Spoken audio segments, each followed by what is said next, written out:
안녕하세요. 저희 영등포 재개발 재건축 상담센터입니다. 이제 오늘 강의 맡아주실 박효정 감정평가사님은 작년 10월에 종전자산 평가 잘 받는 꿀팁 관련해서 특강을 진행해 주신 적이 있으세요. 그때 들으셨던 분들 계세요? 그래서 어쨌든 그때 호응이 굉장히 좋았어가지고 이제 오늘 한 번 더 박효정 감정평가사님이 오늘 특강에 참석을 해주셨어요. 그래서 오늘은 실제 사례를 중심으로 한 종전자산평가 대응 전략이라는 주제로 다시 강의를 진행해 주실 거고, 박효정 감정평가사님은 현재 로안 감정평가사 사무소의 대표이시면서 한국감정평가사 협의회 이사와 다수의 재건축 조합 고문을 역임하신 분이시니까요. 오늘 특강 진행을 위해서 입장하실 때 큰 박수로 맞이해 주시고요. 아울러 원활한 강의 진행을 위해서 강의 중간에는 되도록 질문을 좀 삼가해 주시고, 강의 끝나면 질의응답 하실 수 있는 시간 마련되어 있으니까요. 그때 진행해 주시면 감사하겠습니다. 그리고 자리에 있는 설문조사는 나가실 때 강의 들으시고 느끼신 대로 작성해서 저희 직원들한테 제출해 주시면 되세요. 그럼 큰 박수로 환영해 드릴게요. 박효정 감정평가사님이십니다.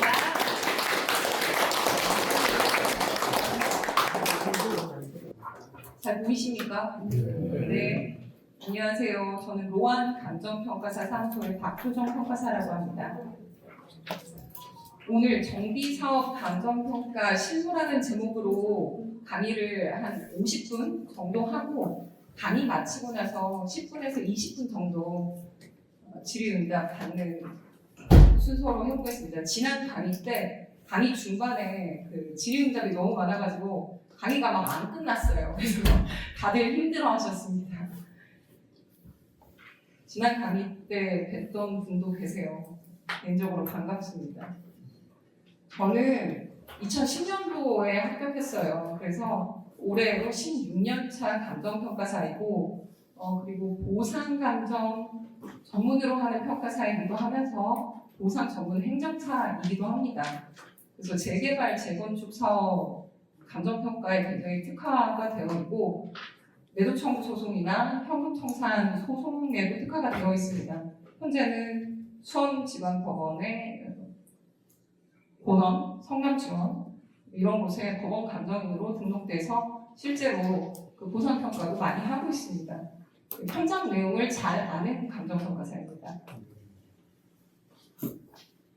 난생처음 재개발 재건축이라는 책을 먼저 출간을 했었는데, 이건 사실 출간한 지 조금 됐어요. 그래서 법령 관계가 좀 안 맞을 수도 있습니다. 현행하고. 근데 전반적으로 재개발 재건축의 흐름이 어떻구나 이런 거 확인하시는 데는 좋은 책이고, 저 혼자 쓴 게 아니라 이 건설부동산 전문 변호사님, 로펌 대표 변호사님하고 또 공인중개사 이렇게 3인 공정한 책이니까 한번 보시고, 감정평가사 사용법이라는 책을 이제 난생처음 재개발 재건축 이후에 출간을 했는데, 이거는 제가 진짜 의뢰인분들 고통받는 거 진짜 지켜보다가 지쳐가지고 출간한 책이에요. 여러분들 주식 투자하십니까? 요새 코스피 장난 아닌데 주식 투자하세요? 네. 예를 들어서 내가 5천만 원을 주식 투자를 해가지고 다 날려먹는다. 그러면 어떠실 것 같은가요? 열받아요. 열받아요. 큰 충격이지. 큰 충격이고 진짜 미칠 것 같고, 아마 주식 어플에서 이제 손을 떼지를 못할 것 같아요. 물타기를 하거나, 그래서 뭐 1억을 쏟아붓거나 2억을 쏟아붓거나 이런 일도 발생할 수가 있죠. 부동산은 여러분 어떻습니까? 5천만 원 날려먹는 거랑 이게 차원이 다른 문제거든요. 그래서 막상 재개발 재건축 문제가 발생하면 서울에 부동산 가지신 분들은 진짜 최소 10억이잖아요. 최소가 10억이고, 요새는 보통 20억에서 30억대가 정말 많고 40억, 50억 정말 우습습니다. 이런 거에서 이제 한 10% 빠진다, 20% 빠진다 그러면 회복할 수 없는 손실이 발생해요. 그래서 의뢰인분들이 막상 당하면 너무나 고통과 충격과 이런 것들에서 지금 헤어나올 수가 없고 또 회복이 안 되니까 그런 일들 당하기 전에 감정평가가 도대체 어떤 거고 어떻게 좀 활용을 하면 손실을 줄일 수 있을까, 감정평가를 활용하는 방법도 있을까, 그런 거 고민하다가 낸 책이니까 이것도 좀 나온 지 한 4년 정도 된 것 같긴 한데요. 법령 관계랑 관계가 없으니까 한번 보십시오. 도움 될 겁니다. 정비 사업의 절차 부분에 대해서 지난 강의 때 이제 수강하신 분들이 계셔서 아마 중복되는 내용이 좀 있을 수가 있는데 오늘은 이론은 좀 간단하게 살펴보고 실제로 감정평가를 활용해서 어떻게 좀 손실을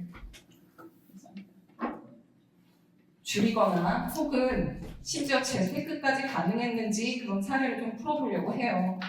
자, 정비 사업의 절차는 쉽습니다. 지난 수업에서도 조, 사, 관이라고 설명을 드렸었는데 크게 세 가지로 살펴보시면 돼요. 일단 추진위가 구성이 되겠죠. 추진위 구성된 이후에 조합 설립 인가가 나게 됩니다. 조. 그리고 나서 이제 시공사 선정하고 두 번째로 중요한 게 사, 조사관에서 사업 시행 인가. 이제 이 사업 진짜 출발한다는 그런 어떤 허락을 받는 거거든요. 인정, 인가를 받는 겁니다. 그리고 나서 종전자산 감정평가라는 것을 하고요. 사업 시행 인가 일자로 평가가 되기 때문에 우리가 종전자산 평가 받는 시점은 예를 들어 오늘이라고 하더라도 사업 시행 인가는 1년 전에 있었을 수가 있어요. 그러면 오늘날의 내 부동산의 시세랑 1년 전의 시세랑 이렇게 차이가 난단 말입니다. 재건축 재개발 구역에서는. 그래서 이거 뭐야 시가보다 완전 들러왔잖아 이런 경우가 생기는 게 이 사업 시행 인가일과 종전자산 평가일 요 시차가 발생하기 때문인데 그래서 이거는 알고 계셔야 돼요. 종전자산 감정평가는 사업 시행 인가일 기준으로 된다.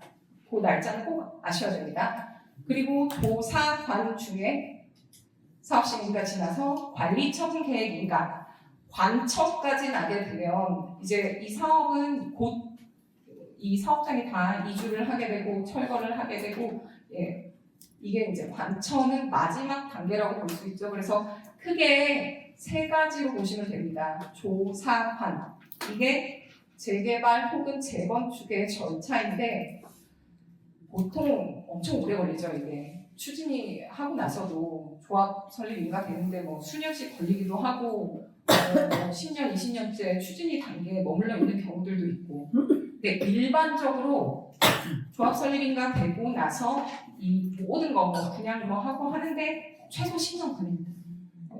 재개발, 재건축은.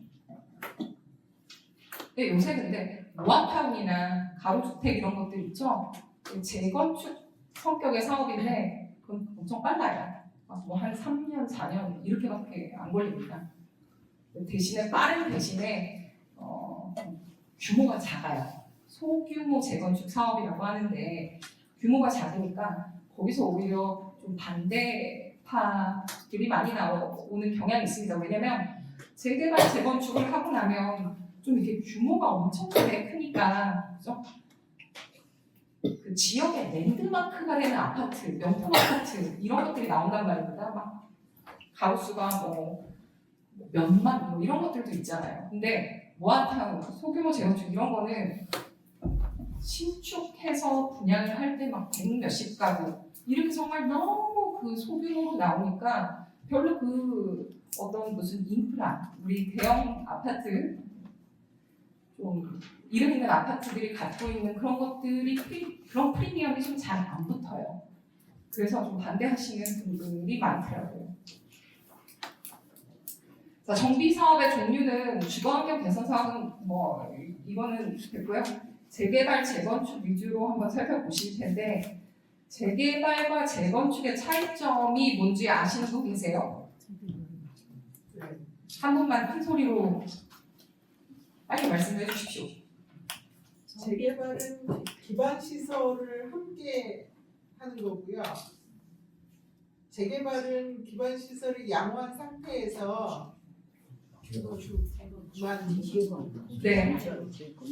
자, 좋은 키워드가 나왔습니다. 기반 시설. 기반 시설이라는 게 양호하느냐 하지 않느냐에 따라서 재건축과 재개발을 구별을 할 텐데 이렇게 생각하면 돼요. 재건축은 보통 아파트에서 많이 일어나요. 보통 그 도로나 이런 것들이 좀 잘 정비가 되어 있고 그 아파트만 이렇게 싹 치우고 다시 올리면 그 동네에서 지내는 게 전혀 이제 어려움이 없는 그런 동네에서 나오는 게 이제 재건축이고 재개발은 이게 막 그 진짜 뿌글뿌글 해가지고 동네가 이렇게 도로도 차 가지고 들어가면 차 긁힐까봐 걱정되고 막 이럴 정도로 약간 도로나 이런 것들이 정비가 좀 잘 안 돼서 정말 싹 다 갈아엎어야 되는 그런 경우에 일어나는 게 재개발입니다. 재개발과 재건축은 기반 시설이 양호하냐 열악하냐 그거 차이로 정리를 하시면 됩니다. 그 비교한 표이고요. 첫 번째 보면 정비 기반 시설이 열악하냐 양호하냐. 자, 조합 설립과 관련돼서는 최근에 개정 사항이 있으니까 이거 알아두시면 좋습니다. 원래는 재개발은 좀 그래요.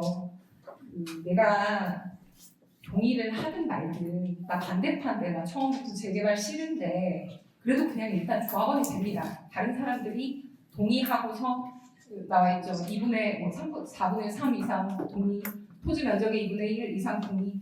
다른 사람들이 동의하면 나도 조합원이 돼요. 이게 좀 상당히 짜증나는 거죠. 나는 싫은데.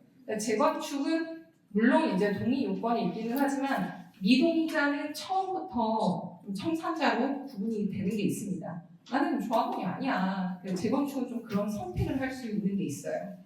근데 그게 최근에 요건이 좀 더 완화됐어요. 그러니까 덜 동의를 하더라도 재건축 사업이 조합 설립이 진행되는 것으로 개정이 됐습니다. 요새 이제 좀 정책상 좀 신규 아파트, 신규 주택을 공급하는 게 이제 좀 집중되다 보니까 그런 것 같아요. 자, 정비 사업 절차별 감정 평가. 제가 이거 하고 요거 다음 장까지만 좀 이렇게 약간 지겨운 이론 말씀드리고 그 다음부터 바로 사례 말씀드릴게요. 정비사업 절차별 감정평가. 감정평가가 재개발인 경우랑 재건축인 경우랑 또 각각 다른데요. 재개발이나 재건축이나 둘 다 사업 시행인가 고시를 기준으로 종전자산 평가를 하는 것은 같습니다. 내가 만약에 조합원이시잖아요. 그럼 종전자산 평가를 잘 받아야 되겠다. 요거에 집중하시면 됩니다. 내가 조합원의 지위를 유지하고 분양 신청해서 신규 아파트를 받을 거야. 그러면 종전자산 평가를 잘 받아야 되고 그 종전자산 평가를 받는 기준 일자가 언제라고 했나요? 훌륭하십니다. 사업 시행과 고시를 기준으로 종전자산 평가 잘 받아야 되니까 그러면은 이거 잘 받으려면 좀 어떻게 해야 될까? 그거를 이제 제가 이따가 사례로 좀 설명드릴 거고 만약에 나는 현금 청산을 하고 싶어요. 제가 오늘도 지금 강남 갔다가 서초 갔다가 그리고 여기 왔는데 둘 다 그런 사업들이거든요. 재건축계의 사업들이에요. 현금 청산을 하시고 싶은 분들이 있어요. 왜냐면 나는 굳이 이 아파트를 받을 필요가 없는 경우거나 주택수 문제가 또 있을 수가 있죠. 양도소득세가 다주택자들 너무 세니까요. 아니면 나의 그 라이프 스타일이 아파트가 또 싫은 경우가 있을 수 있어요. 단독주택이 좋아. 아니면은 이제 나는 은퇴해서 그 고정적으로 들어오는 수익, 월급이나 이런 게 없고 월세가 나온단 말이에요. 내가 뭐 예를 들어 내가 한 뭐 주택 3층에 살고 뭐 1층, 2층에 세줘가지고 월세가 나오는데 월세 수익 받지. 왜 내가 아파트 들어가지고 관리비를 내나 이런 경우도 있고 애초에 현금청산 쪽으로 방향을 잡으시는 분들이 많이 있어요. 그럼 이분들은 아까 우리 조합원들은 종전자산 평가에만 신경을 좀 쓰면 되잖아요. 현금청산자들은 신경 쓸 게 많아요. 일단 종전자산 평가는 다 같이 이루어져요. 그러니까 그거 똑같이 신경 써야 돼요. 두 번째, 재개발의 경우에는 이제 보상 절차로 가요. 현금 청산이라는 게 뭐냐면 내가 돈 주고 돈 줄 테니까 이 돈 받고 나한테 소유권을 넘겨라고 이제 조합이 청구를 하는 거거든요. 말 그대로 현금 받고 청산하는 거예요. 파는 거예요. 근데 좀 이게 이상하게도 파는 금액을 내가 정할 수가 없어요. 그게 참 짜증나는 일입니다. 남이 정해주는 금액으로만 팔아야 해요. 그 남이라는 게 이제 감정평가사가 될 건데 재개발의 경우에는 보상평가의 절차를 준용을 하니까 이따 나올 겁니다만 약 4번의 감정평가를 받을 수가 있어요. 그래서 이제 감정평가 이의신청이라는 절차도 거기서 나오는 거고 하는데 재건축은 단 한 번의 기회밖에 없습니다. 종전자산 평가 받고 나서요. 매도 청구 소송이라는 것을 통해서 법원에서 나는 피고로 원고도 아니에요. 피고가 되거든요. 조합에서 매도를 청구해요. 그러면 나는 팔아야 되는데 우리가 일반적으로 부동산 매매를 한다고 하면 20억에 저기 하세요라고 했을 때 아니 무슨 시세가 25억인데 무슨 20억 말도 그냥 가시오 이럴 텐데 법원에서 감정평가가 20억으로 나오면 그럼 그 금액으로 소유권이 이전돼요. 재개발에서는 이의신청 절차가 있습니다. 하지만 법원 감정에서는 이의신청 절차가 보전된 게 없어요. 단 한 번의 감정평가를 받고 단 한 명이 평가를 하는데 이의신청도 잘 안 받아줘요. 재감정이라는 게 없습니다. 재건축은. 그러니까 재건축계 사업들, 재건축 그 자체, 모아타운, 가로주택 정비사업 이런 것들의 현금 청산자들이 굉장히 고통을 받는 게 솔직히 여러분들은 관심이 있으셔서 종전자산 평가 이거 준비 잘 해야 된대 이거 강의 들으러 오셨잖아요. 대부분의 일반인들은 이거 잘 몰라요. 우리 바쁘게 사는데 그 언제 무슨 종전자산 평가가 언제 되는 줄 알고 뭐 그럽니까? 그런데 받아봤는데 종전자산 평가 뭐 말도 안 되는 것 같아요. 그래서 청산을 가요. 하지만 말도 안 되는 종전자산 평가가 있다고 하더라도 이미 그게 어떤 가격 수준이라는 게 내 집에 가격표로 딱 달라붙어 있는 거거든요. 거기에서 증액을 해내는 게 너무나 어려워요. 그리고 기회가 한 번밖에 없기 때문에. 그래서 청산자라고 하더라도 종전자산 평가 잘 받아야 되겠다. 요거는 좀 집중을 하셔야 됩니다. 내가 조합원이든 청산자든. 저는 좀 이거 제도 잘못된 것 같아요. 그렇지 않나요? 아니 부동산을 이거 내 평생 저기 한 이 부동산인데 이거를 단 한 번의 기회만 평가를 받고 재개발은 여러 차례 저게 하는데 또 사람들도 많거든요. 평가사들도 많이 붙어서 뭐 3명씩, 2명씩 한 부동산을 평가를 하는데 재건축은 단 한 번만 단 한 명에 그리고 나서 이의신청도 잘 안 받아준다. 제도적으로 보완이 될 필요가 있습니다. 그 한 번의 기회 놓치면 진짜 큰 손해가 나는데 이게 지금 맨날 얘기하거든요. 이거 법원 감정 진짜 이거 좀 보완돼야 된다고. 근데 이거는 진짜 실제로 당해보지 않으면 그 고통을 모르는 게 매도 청구 소송이라고 생각해요. 자, 사례 들어가기 전에 마지막 정리할게요. 종전자산 언제요?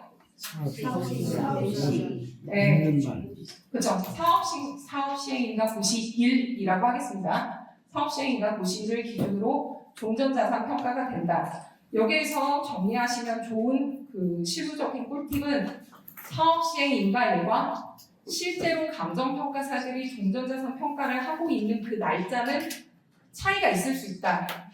6개월 전에 사업 시행인가가 있었을 수도 있고요. 1년 전에 있었을 수도 있어요. 그래서 오늘 현재 시점으로 시가를 바로 다이렉트로 비교하면 이거 종전자산 이의신청 맨날 해봐야 안 먹힙니다. 그래서 기준일은 정확하게 우리가 알고 그리고 나서 이제 따지고 들어가야 됩니다. 종전자산은 뭐 이제 새로 지어지는 아파트에 대한 평가이고 현금청산은 말씀드렸죠. 돈 받고 이제 부동산을 이전하는 거예요. 재개발과 재건축의 평가 방법이 상이하다는 것은 간단하게 설명드렸습니다. 자, 이제부터가 이제 사례인데 요거는 이제 제가 썼던 감정평가사 사용법 책에 있는 내용이기도 하고요. 저희 실제 의뢰인 사례예요. 여기는 이제 재개발 지역입니다. 읽어볼게요. 저렴하게 산 노후주택을 대수성했던 우리 의뢰인이에요. 자, 이 의뢰인은 회계사였어요. 에 있는 무슨 땡땡 재개발 지역에 이제 요 굉장히 노후한 주택을 이제 산 거예요. 거기에 살려고. 근데 보통 저희도 감정평가하면서 현장조사 많이 갔지만 아니 여기 재개발된다고 하는데 왜 이렇게 사셔가지고 이렇게 큰 돈을 투자를 하셨어요? 이런 거 물어보는데 재개발이 된다고 20년 전서부터 이야기를 해서 근데 아직도 안 되니까 그냥 안 될 걸로 알고 사서 이렇게 돈을 들여서 했더니만 마치 내가 사면은 바로 떨어지는 주식처럼 바로 이게 재개발된다고 터져버린 거예요. 그 얼마나 당황을 해요. 이 굉장히 젊은 부부였거든요. 신혼부부. 재개발 지역에 이제 되게 노후한 주택을 사가지고 그거를 싹 개조를 했어요. 막 몇 억을 들여가지고 그때 당시에 이제 태어났던 아기가 그 산모가 이제 산후조리원에 있을 정도로 그냥 얼마나 정신이 없어요. 정신 없는데 지금 이런 일이 터지니까 막 찾아보다가 이제 연락을 한 거예요, 저희한테. 공사비로 이제 2억을 들였고, 근데 대신에 이분이 매수의 특징이 뭐였냐면 이게 뭐 땅이 있을 거 아니에요? 아주 진짜 허물어가는 과거의 그 모드뷰를 보니까 진짜 엄청나게 노후한 진짜 주택이었어요. 이런 애들은 노후주택은 다른 사람이 이거 부셔서 팔지 않잖아요. 네, 그냥 땅이랑 노후주택 같이 넘기거든요. 대신에 좀 싸게 살 수 있어요. 왜냐면 철거비 들고 이거 해야 되니까. 그러니까 땅값도 좀 싸게 사고 노후주택 얘는 가치를 매기는 게 아니라 얘는 오히려 감가가 되는 건부 감가라고 하는데 그런 사례였어요. 그러니까 시세 대비 싸게 샀죠. 또 회계사잖아요. 얼마나 계산 잘해서 샀겠습니까?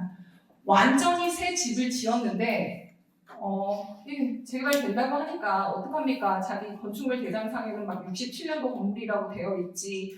그리고 솔직히 아무리 감정평가사라도 그 내부에 들어가서 어떻게 수성이 됐는지 무슨 돈을 얼마나 들였는지 이거를 의뢰인이 알아서 자료를 제출하지 않으면 저희가 알 길이 없어요. 바깥에서 이렇게 보고서는. 물론 삐까뻔쩍하네? 여기 뭐 좀 고쳤나 보다 라고 예상을 할 수 있겠지만 실제로 들어가가지고 여기 다 싹 갈아엎고 이런 거를 눈으로 안 보면 어떻게 평가를 하겠습니까? 가치를. 그래서 이분은 종전자산 평가하기 전에 자기 부동산 땅값 조금 싸게 산 거 그것도 정상 가격으로 좀 증명을 하면서 공사비 들여가지고 다 했던 것들을 이제 저희가 감정평가했고 시가감정토에 지출한 공사비 내역과 매수한 토지 가치가 상승했음을 증명했다.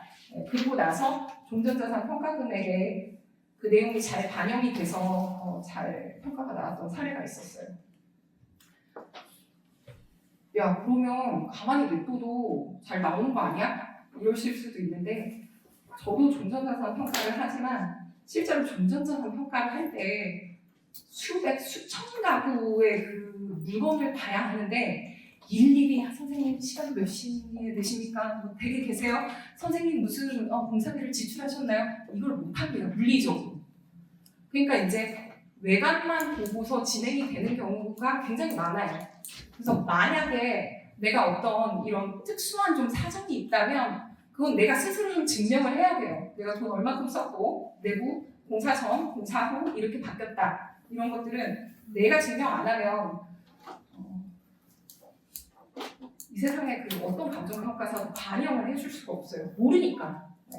못 봤으니까. 이건 반대 사례예요. 리모델링을 올 리모델링을 했어요. 근데 이분이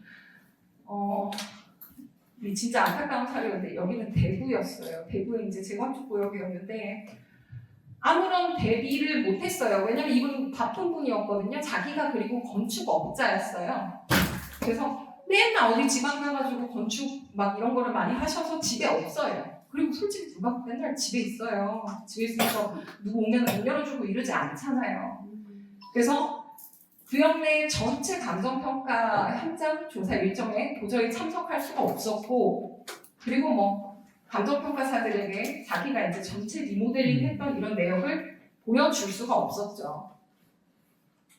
사실 자료도 없기는 했어요. 왜냐면 본인이 건축업자라 가지고 본인이 했거든요. 근데 그래도 이런 경우라고 하더라도 표준적인 그 건설 공사이라는 게 있잖아요. 아마 미리 그 행사였던 저희 의뢰인처럼 대응을 했더라면 저희가 적정하게 그 상황에 맞춰가지고 그 건물 가치를 증명을 했을 거예요. 근데 그게 안 되니까 어떻게 해요? 현금청산액이 본인 건물 수리 당시 제출했던 비용의 60%, 이건 정말 60%가 나왔어요. 이게 이제 감정평가사들이 잘못한 거냐. 그 현장을 수차례 방문했지만 내부를 확인하지 못했다. 그러면 어떻게 평가가 나오겠느냐. 그래서 이거는 좀 되게 안타까운 사례였다.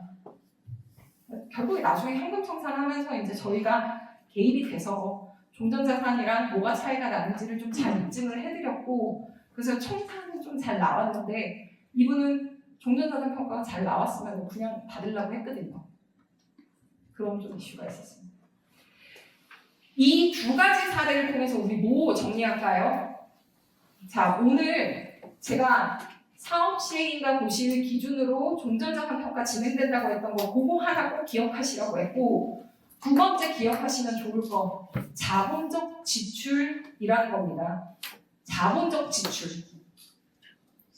뭐냐면요, 우리가 이렇게 살면서 저희 현장조사 나가면 의뢰인분들이 이제 벽지 도배한 거, 장판 바꾼 거, 뭐 페인트 칠 새로 한 거, 이런 것들 감정평가에 반영되냐라고 하시는데 안 된다라고 하거든요. 왜냐면은 이 부동산을 쓰면서 유지하고 보수하는 정도의 그냥 그 필요경비 같은 그런 것이 이제 부동산의 가치를 직접적으로 올리지는 않아요. 하지만 이 자본적 지출은 다릅니다. 뭔가 큰 돈을 들여서 이거를 리모델링을 했어요. 그러니까 큰 돈을 썼다. 아예 좀 구조를 바꿨다. 이런 자본적 지출이 있는 경우에는 이거는 증빙을 좀 항상 하시는 습관을 들이시면 좋습니다. 내가 돈 줬잖아요. 현금으로 줬다고 하시는 분들 되게 많은데 그 잘 안 믿어요, 감정평가사들이. 막 몇 천만 원 되는데 그 현금으로 하다못해 통장으로 계산서는 우리가 안 끊더라도 이체 내역 정도는 있을 거거든요. 그런 거는 좀 미리 좀 가지고 계시면 좋아요. 내가 큰 돈을 썼다면 내 부동산 이거 다시 개조하는데, 자, 자본적 지출은 감정평가에 반영이 된다. 다시 정리. 자본적 지출이 있으면 이거 증빙하자. 그래서 자료 만들어서 제출하자. 어떻게 활용하시냐면요, 지출 증빙이 어려운 경우가 많죠. 사실 누가 언제 무슨 일이 있을 줄 알고 그거 맨날 뭐겠습니까? 하지만 항상 개선이 있었던 것은 분명한 사실이다 라고 한다면 저희 A씨 의뢰인처럼 감정평가 그 자체를 받아주시는 것도 좋아요. 그래서 언제 내가 얼마 들여가지고 좀 이제 나만 케어해줄 수 있는 감정평가를, 그죠?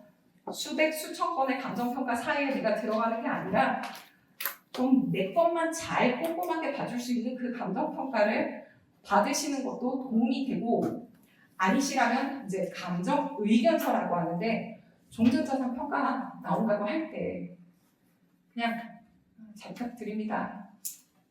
그렇게 하지 마시고 개별적인 부동산에 무슨 특성이 있다면 이거를 좀 정리를 하셔서 자료를 제출하시는 게 좋습니다.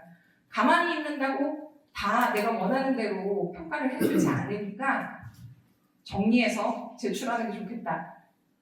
부동산에 돈 쓴 게 있으면 그거는 정리를 하자. 이게 이제 사례 1번, 2번에 대한 그 내용이었습니다. 이것도 이제 재건축이었는데, 야, 감정평가 그거 어차피 대비해봐야 그 사람들이 안 되더라 이렇게 하는 경우들이 되게 많아요. 저희 다니다 보면 같은 구역이었어요. 자, 유사 지역에서 재건축 종전자산 평가 후에 종전자산 엄청 낮게 나왔어요. 여기도 대구였거든요. 현금 청산을 대비했던 A그룹과 B그룹이 있었습니다. B그룹은 대비 안 했어요. 실제로 결과가 어떻게 나왔냐면 대비했던 우리 의뢰인들은 종전자산 대비 70% 올랐어요. 그 개별적인 특성, 무슨 자본적 지출, 해가지고 굉장히 이제 정말 좀 힘들게 증명을 했죠. 그게 반영이 잘 됐고, 대비하지 않은 그룹. 종전자산 평가보다 청산금이 떨어질 수 있어? 네, 5% 하락했어요. 이런 경우가 왕왕 발생합니다. 사람들은 보상평가 나오면 무조건 오를 거라고만 생각하는데 야 냅둬도 가만히 냅둬도 올라. 절대 그렇지가 않고 자기가 어느 정도 어떻게 준비하느냐에 따라서 좀 이 반영이 되는 폭이 다르니까 저라면 그럴 것 같아요. 부동산이 내가 진짜 한평생을 일해가지고 우리 가족 사는 내 되게 중요한 부동산이라면 설령 1%도 반영이 안 된다고 하더라도 저는 시도를 할 거예요. 어떻게든지 좀 잘 평가를 받기 위한. 그래서 그런 시도를 저희랑 같이 했던 그 의뢰인들은 한 70% 올랐고 굉장히 많이 오른 거죠. 안 그러셨던 분들은 이제 5% 하락했던 그런 사례가 있어요. 자, 현금 청산을 그러면 대비할 때 종전자산 평가는 재개발이든 재건축이든 조합원이든 현금 청산을 하든 종전자산 평가 잘 받으면 좋다고 이제 말씀드렸어요. 이제 나는 조합원 안 하고 현금 청산으로 가요. 그러면 이거는 일반 보상평가랑 똑같은 절차로 진행이 돼요. 서두에 말씀드렸는데 재개발의 경우에는 4번 평가를 받습니다. 종전자산 평가 이후에도 협수이행이라고 이제 저 공부할 때도 외웠었는데 일단 협의보상이라는 절차가 있고 이거 다 근데 보상평가거든요. 수용재결, 이의재결, 행정소송 이런 그 4번의 절차를 통해서 자 보십시오. 협의보상할 때 최소 2명에서 3명의 감정인이 내부동산에 대해서 평가를 해요. 산술평균 금액으로 보상금이 산정됩니다. 수용재결은 2명이 또 평가해요. 산술평균. 이의재결 2명 산술평균. 행정소송 가서야 이제 1명의 법원감정인이 평가를 해요. 총 몇 명 지금 투입됐습니까? 여기 3명 됐다고 치면 7명, 8명. 8명에 종전자산 평가도 2명 있었거든요. 10명 투입되잖아요. 재건축에서는. 재개발은 이게 재건축은 이거 좀 그렇지 않습니까, 여러분? 저 이거 진짜 종전자산 평가 2명 있었고 보통 그거에 마음에 안 들고 내가 뭔가 불만이 있으니까 그냥 청산을 하는데 근데 1명의 법원 감정인한테 받는단 말이에요. 이 1명이 내 거 제대로 안 봐주면 어떡할 겁니까? 이 굉장히 문제니까 재건축은 좀 더 기회가 정말 없으니까 재건축이라면 우리가 좀 준비를 제대로 해야 되겠다 이런 생각을 꼭 하셔야 됩니다. 자, 재감정의 기회를 제대로 살렸던 CC 이분도 이제 저희 의뢰인인데 그때 당시에 이제 우리가 모두 다 아는 재건축 아파트였는데요. 여기에서 이제 상가 종전자산 감정평가액이 55억이 나왔어요. 종전자산이 남들이 들으면 야씨 55억 엄청 잘 나온 거 아니냐? 라고 생각할 수도 있지만 이분은 뭐가 잘못됐다고 생각했어요. 그래서 그 종전자산 평가에 대해서 이의 신청도 하고 소송도 걸고 막 해가지고 대법원까지 갔어요. 시간이 엄청나게 흘렀죠. 하지만 종전자산 평가의 기준 시점은 언제예요?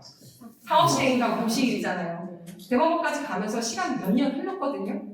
아무튼 근데 그래도 이제 그때 당시에 시가로 해야 되는데 천신만고 끝에 대법원에서 좋은 결과를 받아서 야 이거는 종전자산 평가 다시 해야 된다라는 판결이 나왔어요. 재감정의 기회가 나온 거예요. 재감정. 마지막 기회였거든요, 이분이. 그때 이제 만났어요. 그래서 정말 그때 이미 다 막 철거되고 아무것도 없는데 그 과거에 도면 발급 받아가지고 막 하여튼 되게 고생해갖고 이제 저희가 평가를 제가 83억을 했어요. 그날 똑같은 날 기준으로 사업 시행인가 고시를 기준으로 55억하고 83억. 네. 이 상태에서 그러면 종전자산 결과가 최종적으로 얼마가 나왔게요? 다시 재감정 받았거든요. 네, 55억과 83억 사이에서 80억 수준으로 나왔습니다. 80억 조금 넘게 나왔어요.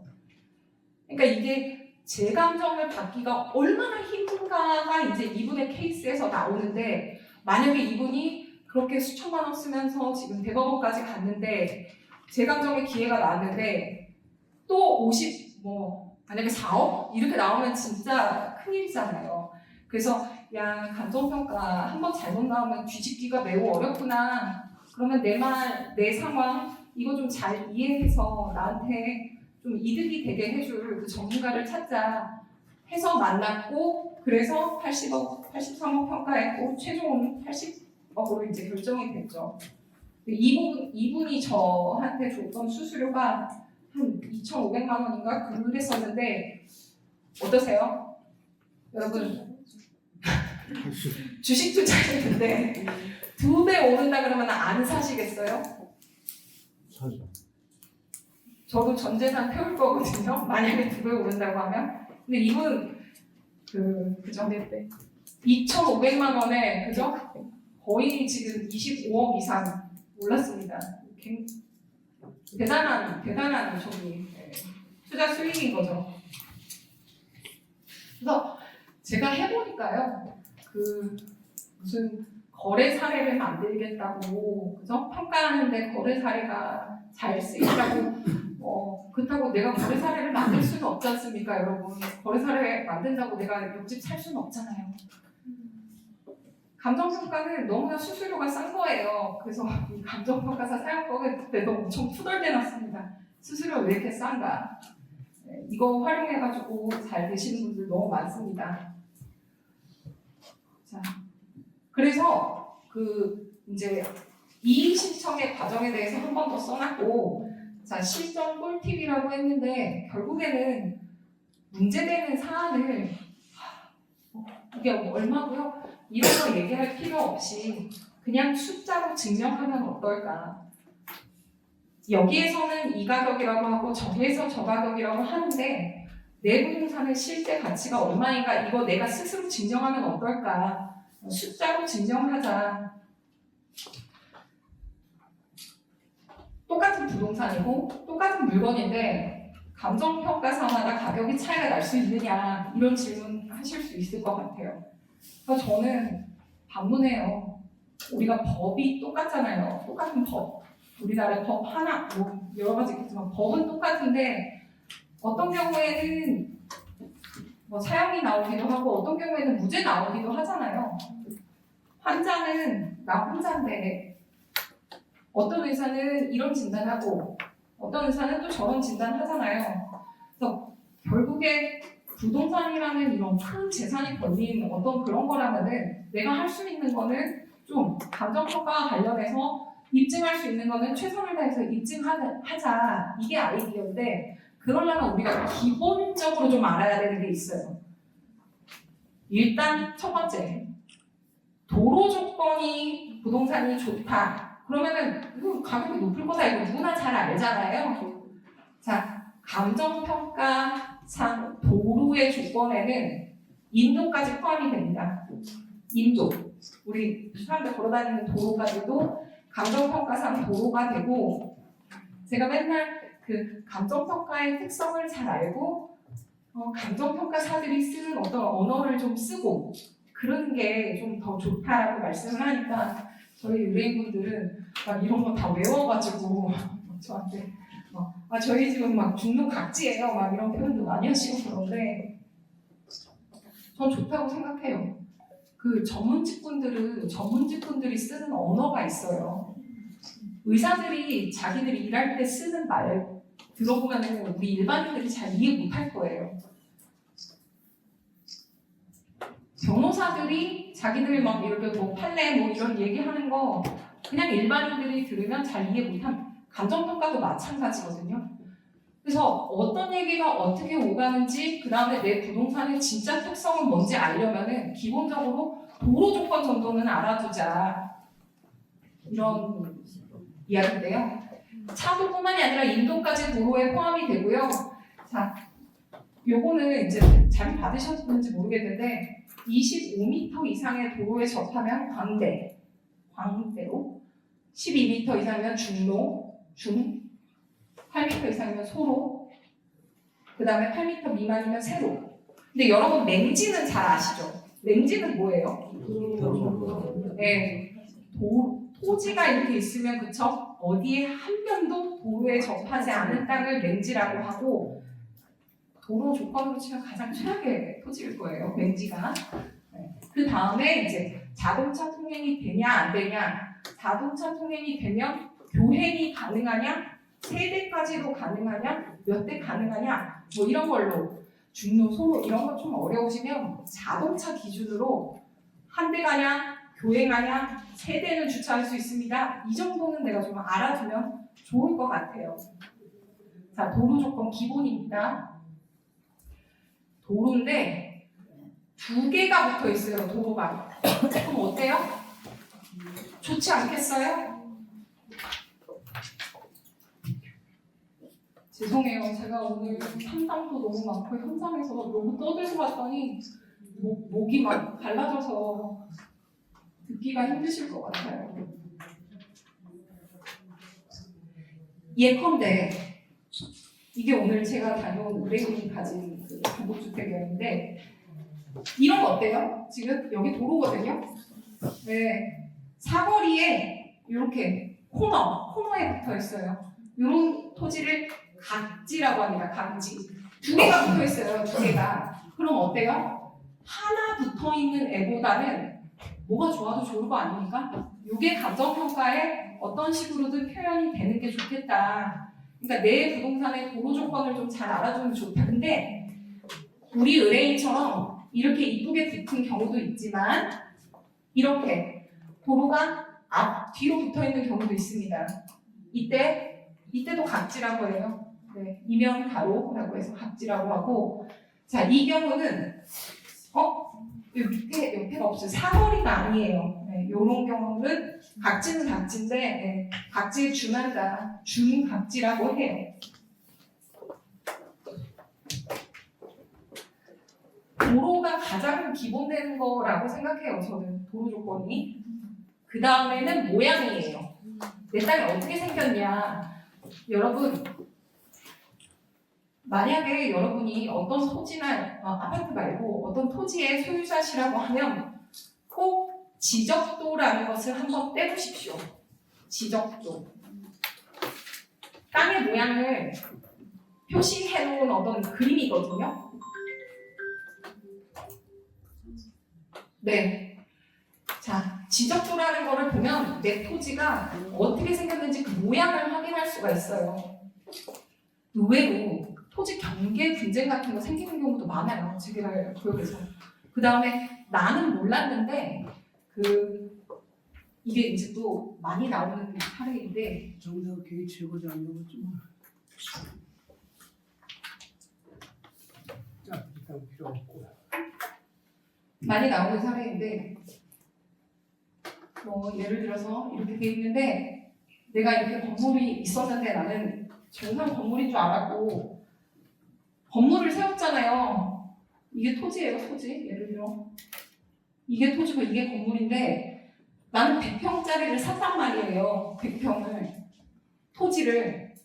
근데 건물이 있고 지목이 대지예요, 대지.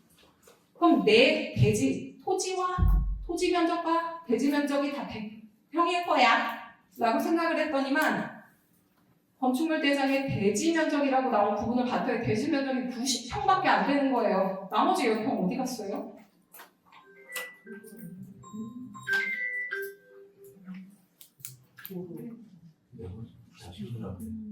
바쁘신 와중에 이렇게 참석해 주셔서 감사합니다. 건축병 어디 갔어요? 아니 10평 어디 갔어요? 내 토지 10평. 도로로 깜깜했겠지. 건축선.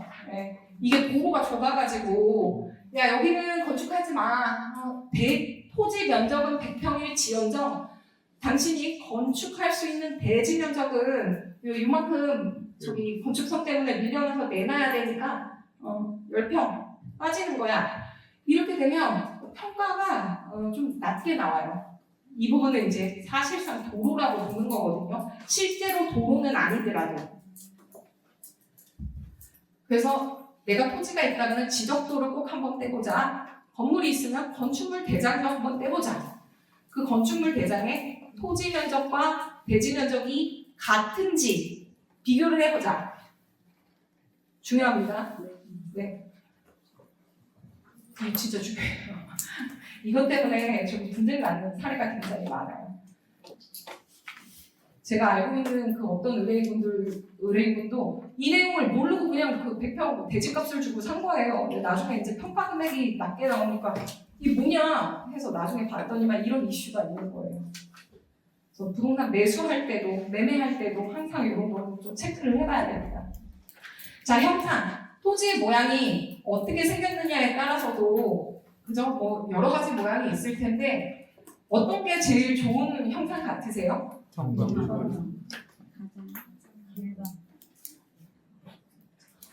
뭘까요? 가장 네, 정답 나왔습니다.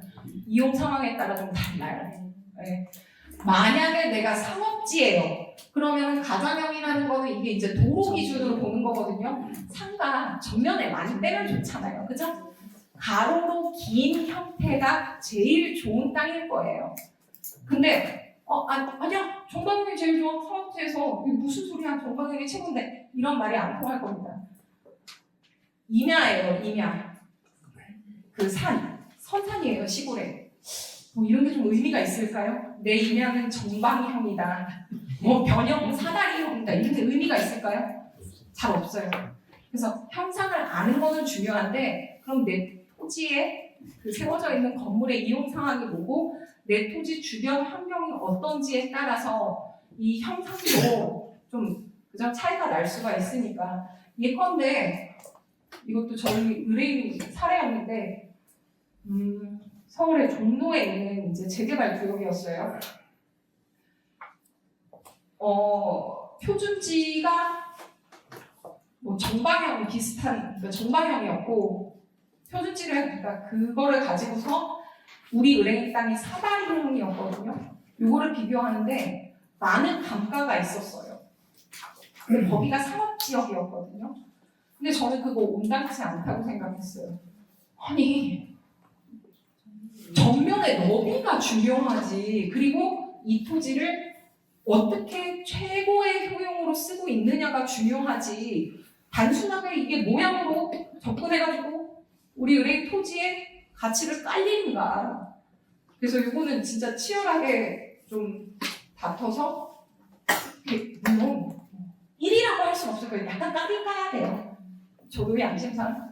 근데 그렇게 엄청나게 무슨 하락을 한 요인이 아니다라는 걸 잘 다퉈서 거기서도 이제 좀 많은 증액을 냈던 사례가 있습니다. 토지의 모양이 중요한데 이용 상황에 따라서 좀 다르다. 이용 상황을 알아보자. 여러분, 종전자산 평가와 관련된 서류를 받으신다면 이런 서류를 받으실 겁니다. 한 장이 옵니다. 한 장에 여기 얼마라고 나와요. 뭐 몇 번지 여기 지금 뭐 다 지웠는데 조합원 누구 몇 번지 얼마 이렇게 항상 나오면 이거 가지고서 이제 저희한테 이의 신청과 관련된 상담 신청하시거든요. 그러면 전 모른다고 해요. 모릅니다. 이거 한 장짜리 보고 어떻게 압니까? 16년차 감정평가사가 모르면 여러분은 더 모르실 것 같아요. 어떻게 해야 되냐면요. 자, 중요한 거 오늘 지금 딱 몇 개만 기억하시면 돼요. 정보공개 청구라는 것을 하시는 게 좋습니다.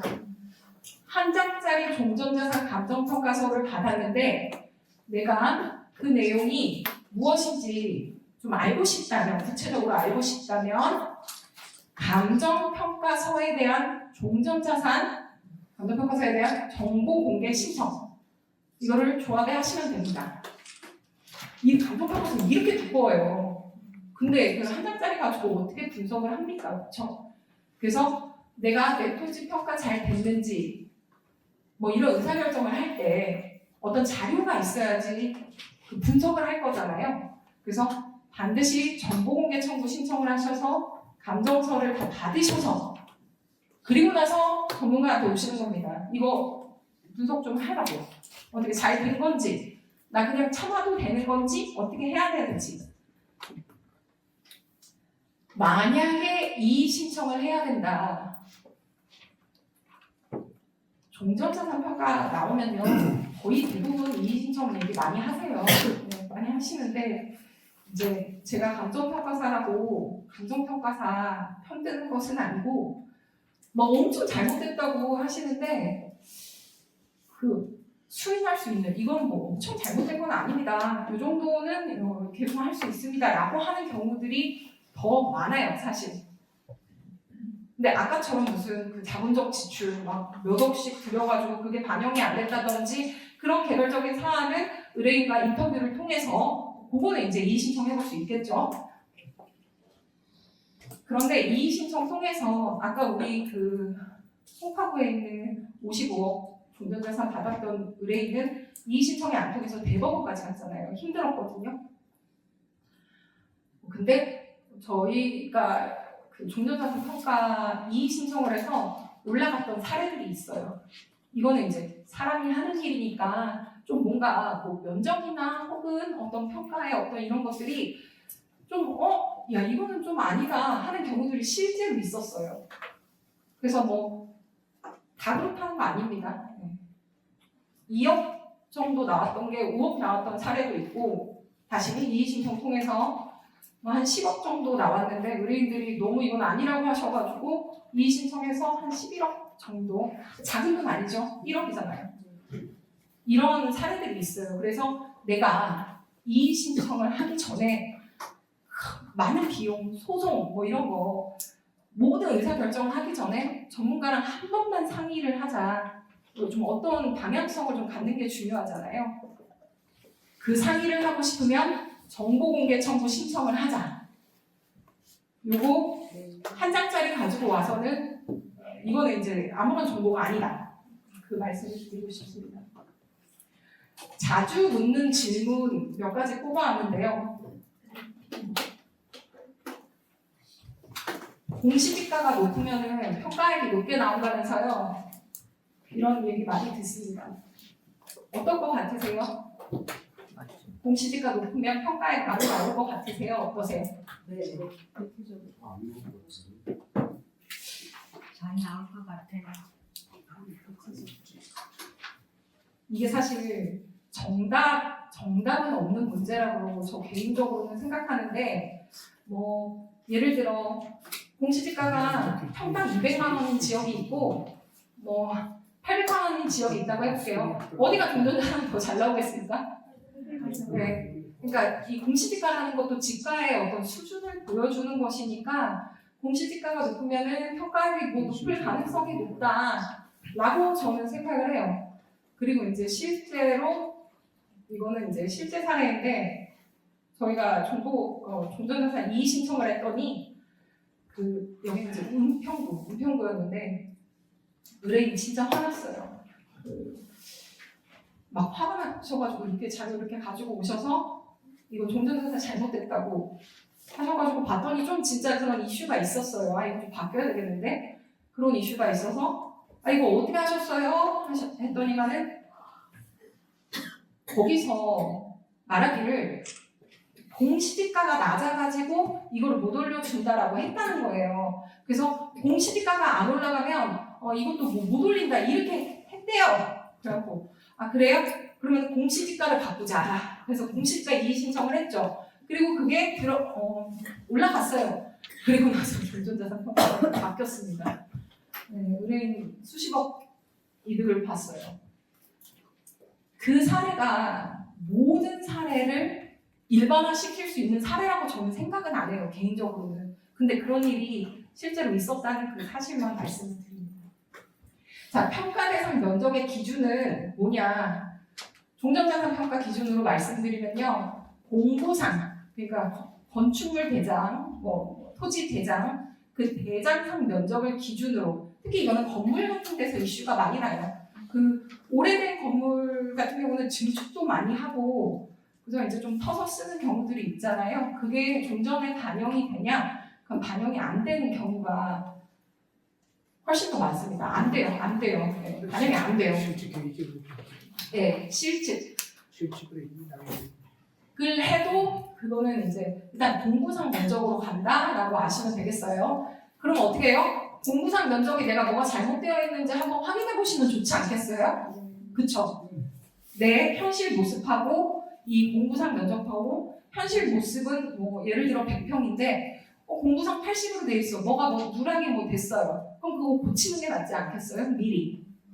자, 옥탑, 수목, 담장, 대문 뭐 이런 것들 지장물이라고 하는데요. 그 보상 평가 받을 때 지장물 이슈 많이 있죠. 옥탑 들어가고 수목 들어가고 보상할 때는 들어갑니다. 보상할 때는 들어가요. 그래서 누락되지 않도록 이거 잘 찾아내는 것도 정말 중요한 일인데 종전자산 평가할 때는 안 들어갑니다. 왜? 공부상 기준으로 하니까. 공부상이 네, 건축물 대장에 그런 거 안 나오잖아요. 막 담장 몇 미터 이런 거 안 나오잖아요.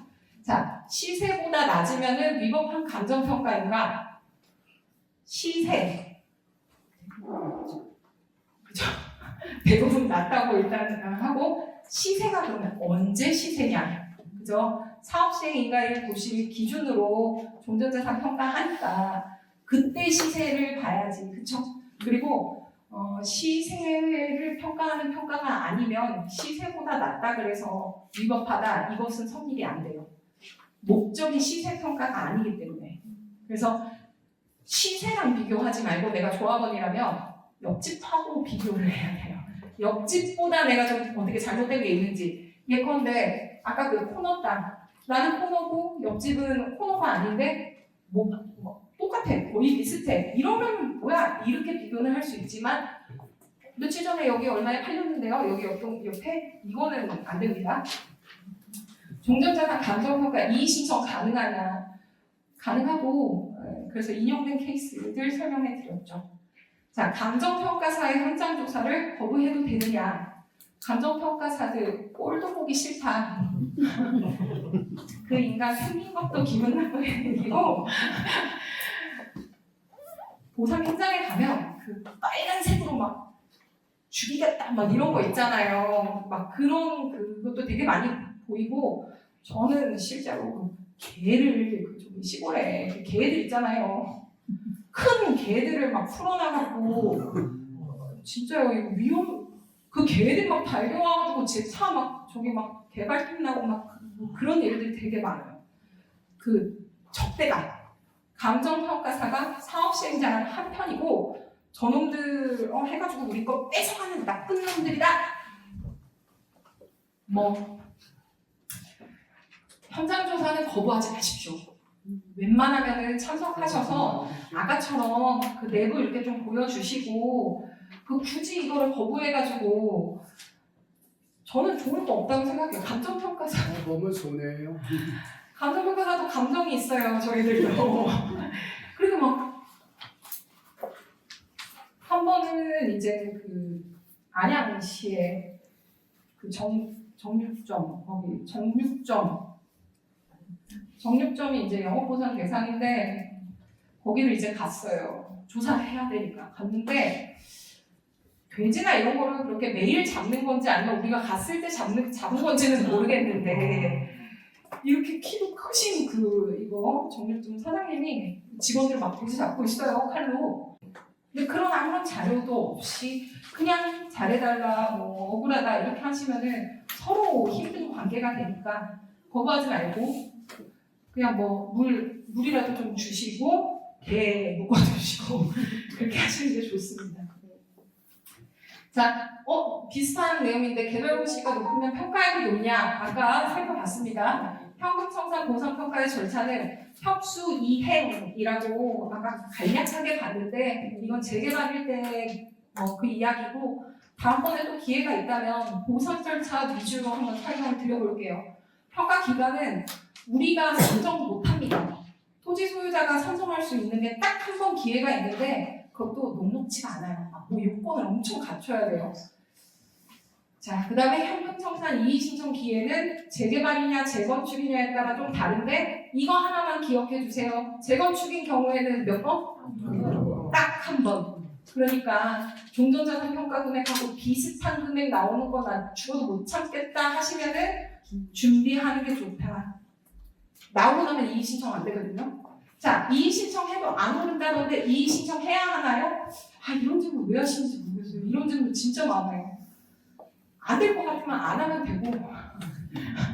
근데 실제로 뭐가 잘못 이렇게 좀 더 반영할 수 있는 것들이 있는 경우가 있으니까 그냥 건강검진 하듯이 체크만 해서 나 건강하면 좋잖아요. 굳이 병 안 나오는 게 좋잖아요. 자, 토지 소유자 추천 감정평가사 이거는 이제 재개발 현금보상에서 나오는 얘기인데 선정하면 수수료는 어떻게 어떻게라기보다는 누가 내냐? 우리가 안 냅니다. 사업시행자가 내요. 수수료를요. 네, 그럼 써야죠. 근데 이게 요건이 굉장히 복잡하거든요. 이거는 기회가 된다면 제가 한번 다시 보상 위주로 설명을 드려볼게요. 자, 여기까지입니다. 네. 질문이 있는데요.